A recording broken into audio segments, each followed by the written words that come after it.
សួស្តីបងប្អូនទាំងគ្នាថ្ងៃនេះមាន7ឆក់មួយគឺចង់ណែនាំបងប្អូនទាំងគ្នាអានេះគឺលេខកូដរបស់វាគឺ X10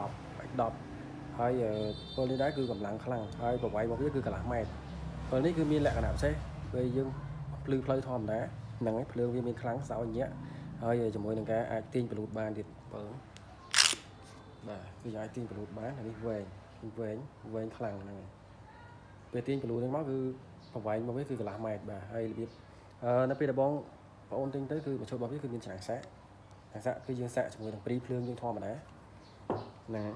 ហើយវាប្រើប្រាស់របស់វាគឺត្រូវបើកគូតមួយសិនហើយបើកគូតមកគឺវាមានភ្លើង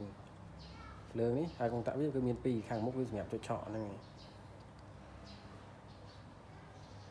ទី1ភ្លើងគឺញាក់បាទយើងចុចទៀតអានេះខ្លាំងនេះខ្សោយហ្នឹងគឺ3ប្រភេទហ្នឹងនៅពេលដែលយើងបិទ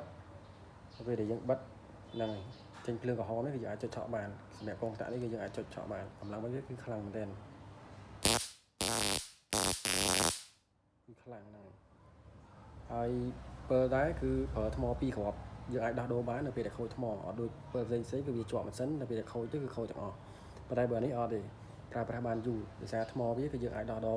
របានហ្នឹងហើយថ្មវាមិនមែនជាប្រភេទថ្មពិលយើងធម្មតាទេថ្មវាគឺនៅខាងក្នុងនេះគឺយើងអាចមួលចេញមកហ្នឹងហើយវាជាប្រភេទថ្មកុំព្យូទ័រហើយវាសាកបានយូរមែនទែនបើវាបានយូរហើយនៅពេលយប់គឺយើងងាយស្រួលកាន់សម្រាប់ចាំងភ្លើងប្រឆាំងអីដើរយាមអីយប់ឡើងគឺអេមមែនទែនហើយបើសិនបងប្អូនត្រូវការអាចតំណែងតាមលេខទូរស័ព្ទ081 25 25 92បានដឹកជញ្ជូន25ខែក្រុង